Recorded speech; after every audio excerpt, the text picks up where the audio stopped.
behind. Hey, everybody. As I'm sure Facebook is notifying you and YouTube is notifying you. Good morning. Good morning. I'll fix up my hair. Might as well. Okay.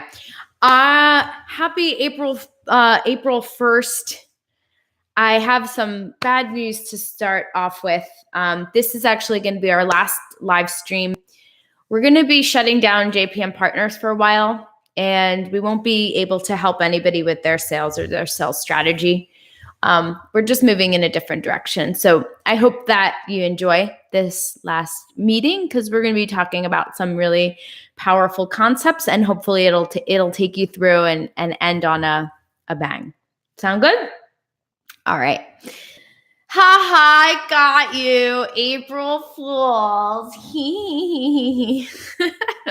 Okay. No, I just have to. It's one of my favorite holidays. So this morning I put fake flies in my kids hi Dan, my kids snack box. I put these like plastic flies that we had left over from Halloween. And then I put this like hand that we had, this like rubber hand we had in like our Halloween box. I think we usually put it like in the bowl of Halloween candy. So when kids go to grab it. So I put that in my son's backpack this morning. I can't wait. He's going to open it at school and get so freaked out. Well, how's everyone doing? I know for some of you it's Monday afternoon, but for me it's Monday morning. And Monday morning I get super hyped up to start the week. So if this is your first Monday meeting, we follow the same format as always. We go over, have a metric minute, a marketing minute, and a motivation minute to get you fueled through the week. And today we're going to be talking about creating a visual business plan that will help accelerate your goals, even if you don't know exactly how to get there. Sound good? Awesome. So excited to share that with you. Okay, first, metrics minute. What were your numbers this week? Go through how many outbound activities did you do? How many did those converted to qualified leads? How many of those leads converted into discovery meetings? How many discovery meetings converted to presentations? How many presentations converted to closed deals? And how many closed deals converted to referrals? So your numbers should actually get smaller as you go down the funnel and then get larger again because the referrals open you back up. And then they come back up into the top of your funnel and you continually go around. Go back to meeting 1 as I fully describe all of those phases of the sales cycle and how to track your numbers and your conversions. If you don't know where you're going, how are you going to get there, my dear friend? So it's amazing what a simple thing like taking 5-10 minutes to track your numbers every single week can do and understand exactly where you are, because then you could really work on the parts that need to be fixed. Cool. And if you ever work with someone like me as a trainer one-on-one, it's an essential part of what we do because I don't know how to help you until I can diagnose you, right? So that's like just same thing as going to a doctor. We don't know how, the doctor's not going to help you without diagnosing you first, but you don't want to just start writing prescriptions, right? So what were your numbers for the week? Jot them down. And for marketing minute, we're flying through. Marketing minute, I wanted to share with you how I'm marketing the Selling Rebellion manifesto. Many of you were really excited about that. I got some awesome feedback about the Selling Rebellion manifesto that I wrote, which is really a call out to who really from a business perspective, it's a call out to who is our ideal customer here at JPM and who is the ideal person that we help work with to build sales strategies and sales conversations that convert. So that was a piece of content that we released last week. You can find it at thesellingrebellion.com. And just to give you a behind the scenes of what we're doing with that, it went out last week. I hosted it on a landing page. So a landing page, if you don't know, is a is not a page on your website necessarily. It could be hosted on your website, but it's not like any other page on your website. A landing page, the purpose is that there's only one thing to do on the page. So there's not like a menu like every other page on your site. It's really to get people to follow a certain path, and it also helps them from being distracted. So I hosted the Selling Rebellion very simply on a landing page, pasted the text there, made it, visually easy to read. And at the bottom in my bio, there's a link to learn more about how we can work together. Different than a lead magnet. A lead magnet would be where you have to put in your email address in order to get information. This isn't necessarily information. This is more of like, this is who we are, a creed. And think about how you can use these in your business. That's the whole point of me sharing, my behind the scenes marketing strategies with you, right? Because I have my own coaches. I'm doing my own learning all the time. And then I apply it and I share with you what's working.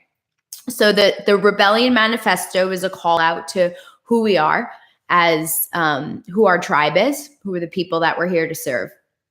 It's on a landing page. Then I made a quick graphic on Canva, Canva. I'll have to add that to the resources. So Canva is a really easy to use tool to make beautiful graphics. So I use Canva to make a quick cover for that looks like a book. Then I actually popped it in a book generator that I haven't shared yet, but there's this free book image generator that'll take an image and turn it into something that looks like a tangible book or pamphlet or workbook, things like that. I'll share that resource as well. And then, so I hosted it on a landing page. And then the first thing I did was launch it via YouTube Live, because that's my deal now. And then included a link to that. And then we put it on our Facebook. We created a post in our Facebook page, or on our regular business page. And then I boosted that post. So boosting it to my existing audience, right? Not even outside. So just, I think we have like 5,000 or 6,000 fans on our Facebook page. So, but as you know, Facebook doesn't really, is not so easy to get your fans on your business page to see anything that you post. It's not, Facebook really wants you to pay for that, but it's really affordable to pay to your existing audience.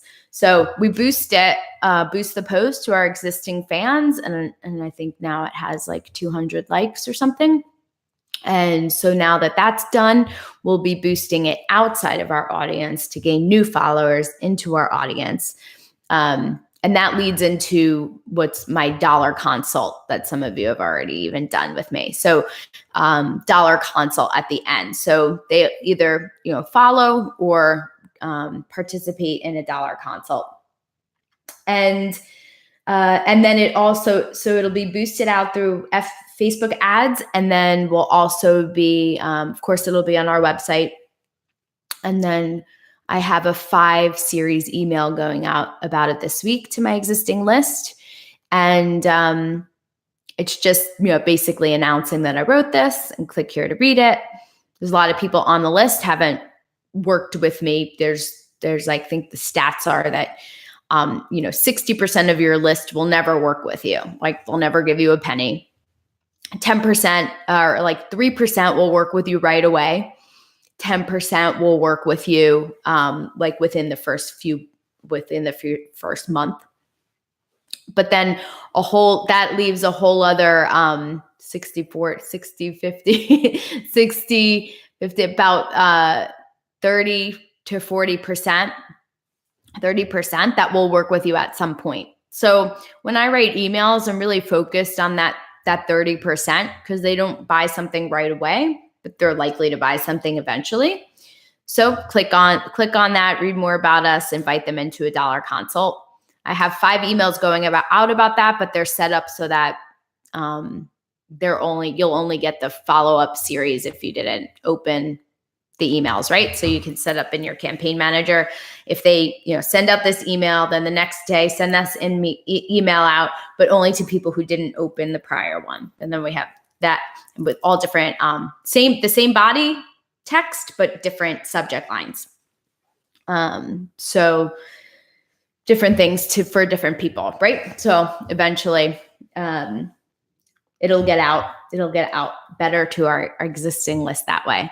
So as you know, I follow this strategy: build a list, because you could have tons of followers everywhere. But it's a big deal for people to give you their email addresses. So when you get that, when you can earn that trust, even though it's not money, it's actually a big deal for someone to enter their email. And people know this.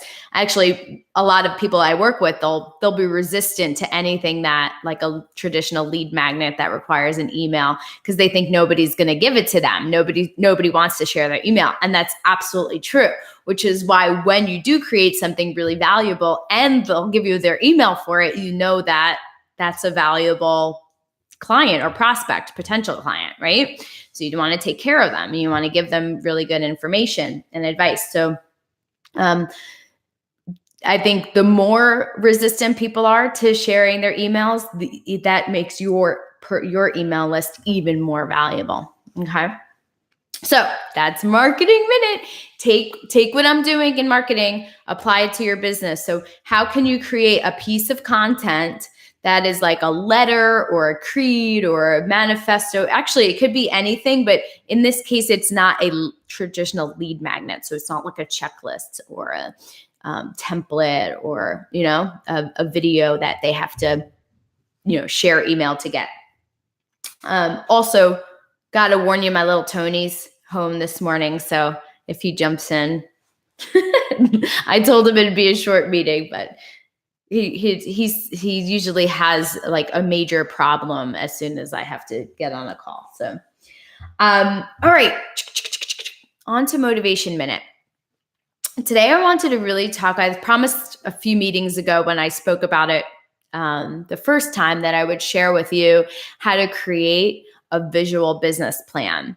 And this is kind of something new that I've brought into a business. It's an old idea that I'm bringing into a modern business perspective, because I think these ideas of like personal goals and reaching personal goals and then reaching business goals often are not aligned and not working together, especially as you get into the corporate space where everything's focused on business and numbers and achieving goals and quotas and things like that. And we often lose sight of how that fits into a bigger vision. And if you've heard of like how I lead people and manage people, it's always about what they want to achieve. It's not about what the company wants to do, right?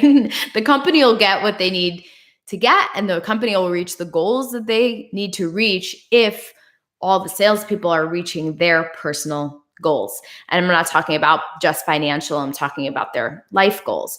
So when I have sales teams, I'm always, it's one of the first things we talk about is what they want to achieve personally. And then it's something we'll regularly talk about. So this exercise, creating a visual business plan, is something that I definitely do like once every 6 months in a Monday meeting. And now I'm doing it with you because we're together.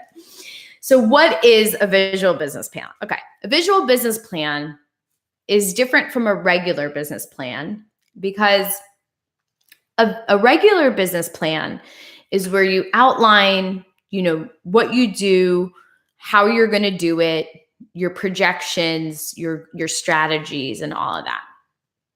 That is different from this vision, which is a visual business plan. On a visual business plan, we're just going to list out the outcomes that we want, the goals and the outcomes. And we're not going to just limit it to the business outcomes either. We're going to extend that into personal life and personal outcomes, because you'll see that they really do work together, right? Like I'll just throw out an example that if you're financially healthy, it actually helps you have a better relationships at home, right? Because I think that it's the number one cause of fights in marriage is over money, right? So you can see like one of those things cross over. And health, right? Stress, not being able to manage stress from work leads to health problems that you might have that actually then take you away from work. So it's a cycle that makes everything worse. So we're going to talk about all the different categories. So a visual business plan doesn't just focus on business goals or financial goals. It's across, that's a holistic approach. It focuses on outcomes, not necessarily how you're going to get to each of those outcomes, which a business plan would do. Now, this isn't the kind of plan that you give to the bank or an investor to try to get a loan, right? Because they're going to say, well, this is great, but how are you going to get there? This is totally different. One thing that that you won't hear often from successful people, because it's hard, it's difficult to explain, and part of it is inexplicable, is the relationship of what they wanted and how they got there. So it's one thing to look back and say, oh, I did this, and then this happened, and I got to where I wanted to be. What they won't tell you is that they didn't actually plan out every step ahead of time, but they knew what they wanted to achieve in the end. They didn't necessarily know how to get there, okay? But because they knew where they wanted to go, when opportunities made themselves available, they knew that's an opportunity they needed to take. Whereas without a vision, without an outcome, these things could be in front of you, clearly right in front of your nose, and you wouldn't know to take them because you don't know where you want to be. And this is opposed to what most of society does, based on all tons and tons of people that I've worked with and spoken with over the years about this, is they actually, because it does seem like common sense, like write down your goals, and you've probably heard it a bunch of times, but the fact is that people still don't do it. And then if you ask them why they don't do it, it's actually because they don't know what they want. So when you don't know what you want, what's the result? What happens is you actually become a victim to what happens to you. So instead of living a life where you've created, my yoga teacher would call it your destiny versus fate. Like I'm drawing the picture that he drew for me. So fate is where you kind of are like a victim to circumstance, right? And you allow other people and circumstances to dictate your outcome and your goals. A phrase that you'll hear people say when they're on that path is, well, I'll know what I want when I see it. When it comes, then I'll know that that's something that I want, and then I'll go for it, right? So that's one way. Or I kind of just take life, as it comes. Okay. So that's fate. And then there's destiny, which is like what you would describe as your full human potential. How do we reach that? So, and that's something that no one else can tell you what you're capable of. No one else knows what's burning inside of you and fueling you. Only you know that. So this is impossible for other people to get us to where we can potentially be unless we know what that is. Okay, so that's what a visual business plan is all about. Now we're all in business, and conceivably you started this business because it's something that can help get you where you want to be. So let's talk about, and the whole concept is based on the idea that what you focus on expands. What you give energy to grows, right? The plant that you give water to every day grows, and the one that you don't doesn't.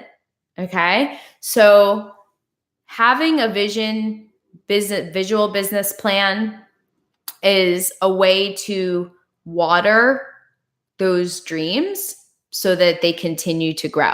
Now, you don't have to know how the water gets into the plant and goes down the roots and then slowly comes up. Like, you're not in control of all of that. You just put the water in, and then nature does the rest, right? Whether you know how it works or not, doesn't matter. It works. And the same is true when you're using these universal laws of success and how the universe works, you don't have to know how it works. But once you start seeing it work, then you'll believe that it works. Okay. But first, you have to do it. So I'll ask you to suspend disbelief. If this is something that you're like, this is wacky, it's not going to work, I'm not going to do it. Do it anyway. I'm a skeptic too. I was a skeptic before. And do it anyway, and do it with belief, and then see how it works for you. And you'll be surprised how some things immediately start to take shape without you even having to do anything.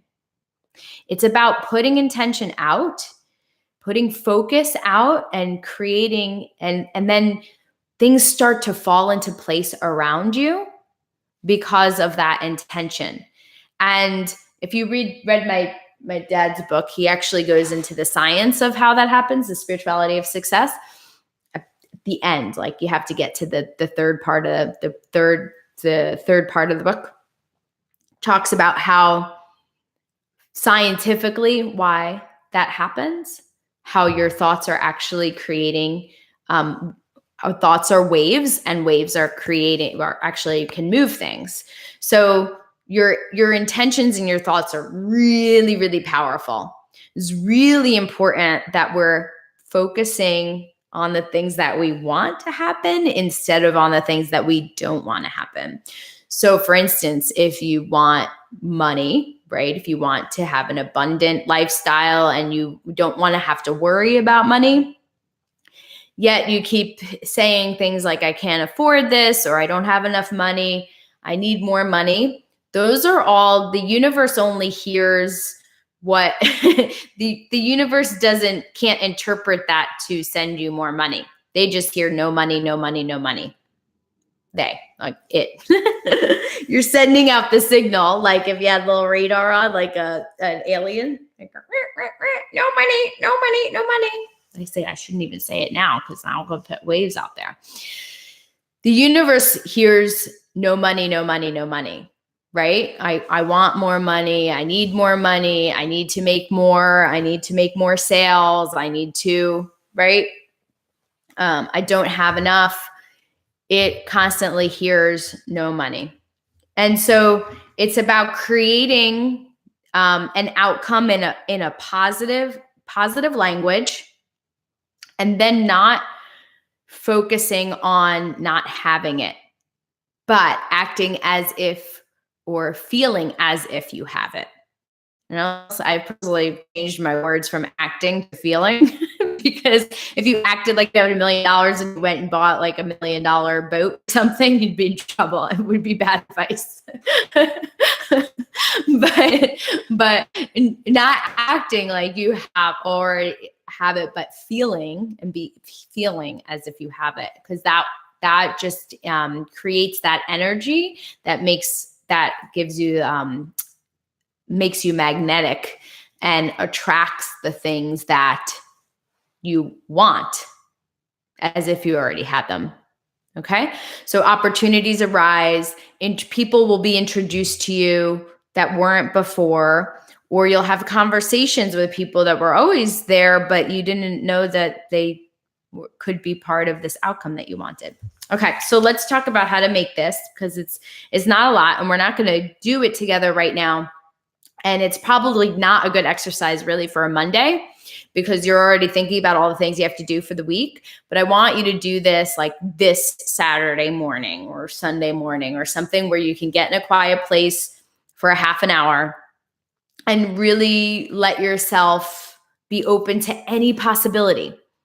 Because this is not about, you don't have to know how to get to your goals. And you also don't have to worry about whether or not they're possible or like legitimate, right? If it's something that you can visualize, then you can make it happen. If it's something that you can visualize, then you can make it happen, okay? The power to see it is also the power to create it. Every creation starts with a vision, okay? So know that you have the power just by having the ability to envision an outcome. you also have the power to make that happen, even if you don't know what the exact steps are. So don't worry about, are these things feasible? Like, am I being ridiculous? This is not the time. Okay. So the first thing you're going to do is you're going to, I'll show you mine. See how mine's actually bullet points, because that's how my brain works. But you can make very beautiful ones, cut out pictures and things like that. And I have 6 categories, and you can adjust them for you. Mine are business, finance, which is more kind of the cross of personal finance, relationships, music, health, and lifestyle. Because I have 2 businesses. I think it's like business, my sales coaching and my music are two businesses that I run. So then within those categories, I want you to list like 6 to 10 things that you would like to see in that area. And you don't have to limit it to things that you don't have. Okay. So this is like the vision of what you want to be in all those areas. So, like one of mine for health is, I am healthy. My stomach is calm and centered. My mind is at peace. Okay. So those things are actually true right now, but it's also something I want to stay true. So I put it there. And then some things are like, I have a 2nd degree black belt, which I don't have yet, but that's an example of a target that I actually know the things that I need to do to get there. Okay. But there's going to be things that you don't know how to get there. That's fine. But the first thing is to let your mind be totally free and list 6 to 10 things in each area that you want, and be as specific as possible. So if it's like a material thing, it's okay to have material things. I think I put mine mostly under lifestyle, were my material things. So if it's a material thing, like a certain car you want, or a house or a boat, or something that represents that what you want your life to look like around you, try to get a picture of it and put it down, or be very specific in what that vision is, because the universe needs to hear it. And it's one thing to have it in your head. It's another thing to get it down on paper. It's that taking that action of you're already actually creating by writing it down. So it's a very powerful exercise.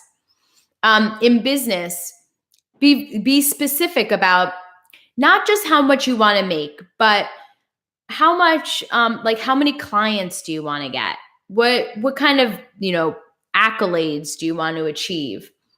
It doesn't have to be just like one number at the end of the year and that's your business goal. Okay.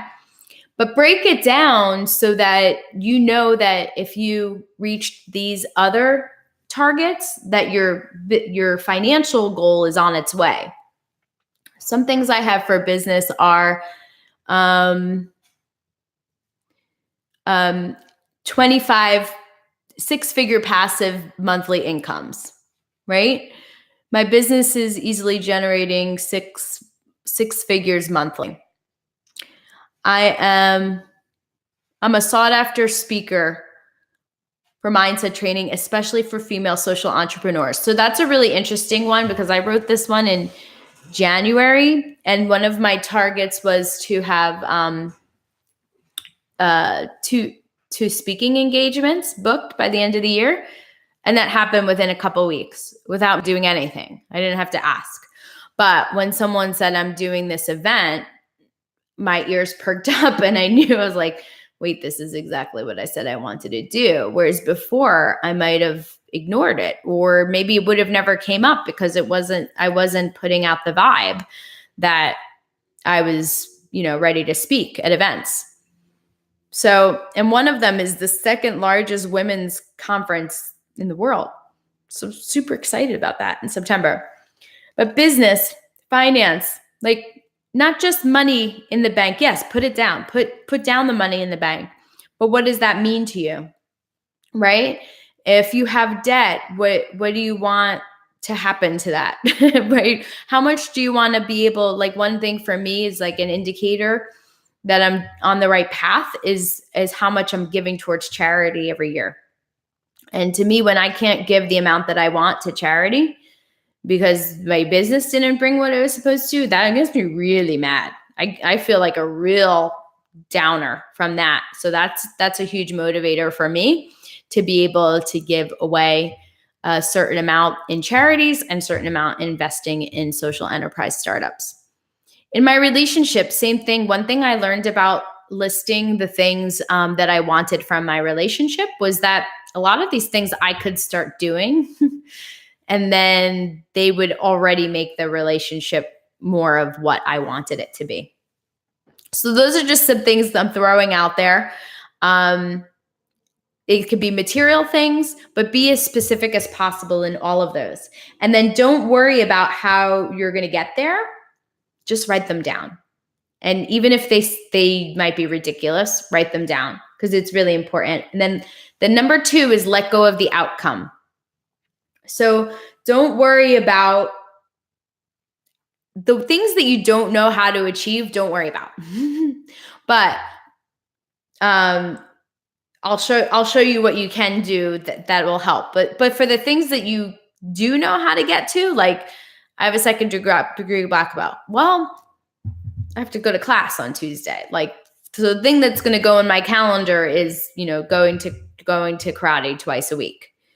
And then I know that the steps that I need to take to get there. And there were other things I know that I wrote down and I said, wait, that's something we can do right now. Why am I putting it on? Why do I think that's something that I have to wait for? That's something we can do right this minute. So we did it. So the things that you'll find that there are things on there that you already know how to do. You just haven't been taking action. So step 3 is to add every one of those things to your calendar with a due date, even if you don't know how you're going to get there. Okay. Like lifestyle, if you have a special place that you want to visit, put it in your calendar and block out your calendar, even if you don't have your ticket yet. Because one thing's for sure, if you get to that week and it's all booked up, you're not going anywhere. Right? So take the one thing that you can do, even if you don't know how you're going to pay for something yet, do the thing you can do that's totally free, which is like put it in your calendar, right? It costs nothing to create a goal. And yet people are resistant to creating goals because they don't think they can afford them or they don't know how to get there. But it's totally free to create them. So there's really no reason not to. And then there's the idea of, well, what if I create a goal and then I don't know how to get there and then I fail at it? Then I'm going to feel bad. Like, that's not what this is about. Okay. This is about creating visions. You're not saying like there's no ultimatums. Like if I don't achieve one of those things, then I'm what? Quitting the world, quitting life? Like, no. So you can have as many as you want. I think my husband kind of makes fun of me sometimes because I have so many goals and I really don't always achieve them. But because I have so many, even the ones I achieve, people think, wow, you're always achieving new things and doing this and that. I was like, yeah, but I didn't tell you all the things that I didn't do. You're only seeing the things that I did get done. So if you have a lot of things to do, even if you achieve a small percentage of them, it's more than people that don't create any goals or outcomes, right? So that's my little trick there. And then focus on the things that you are achieving and not the things that you aren't. It makes for a much happier life anyway. So step 1 is to write them down. Step 2 is let go of the outcome. Okay. Because if you're focusing on what you don't have, you'll continue to not have more of not having, right?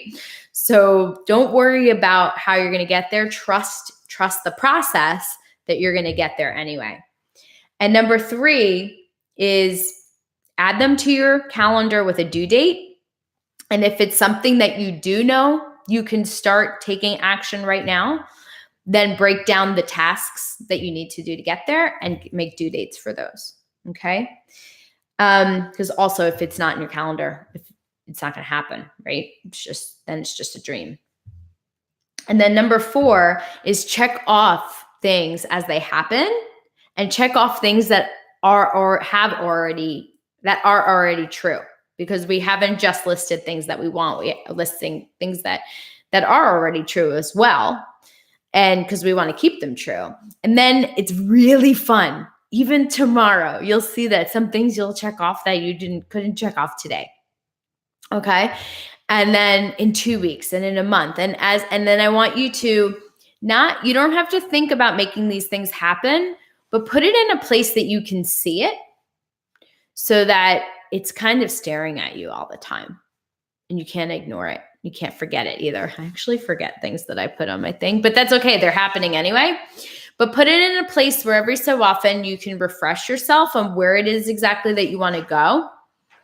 Because if you're having a hard time making decisions about things and you have this at your forefront, then you'll know if that thing is in alignment or in conflict with what you want your life to look like and your business, because they go together. Okay, so that is your visual business plan. And if you'd love to learn more about why that works and manifesting, I highly recommend this book by Jen Mazer, Manifesting Made Easy. We met over Skype a few weeks ago, and I immediately picked up her book and was really thankful for it, because I've read lots of books about manifestation and law of attraction, and they're all really good. It's like there's lots of room on my shelf and in my heart for all kinds of books like this. So I'll put a link to her book, Manifesting Made Easy, because it explains why I think a lot of those ideas work and then how to make them work in your life. And I like to bring it, into business too, and how it could work for your business to create the modern business plan called the Visual Business Board. All right. I will see you guys next week. I'm here. I'm on your side, and I want to see you in. Have a great week. Bye.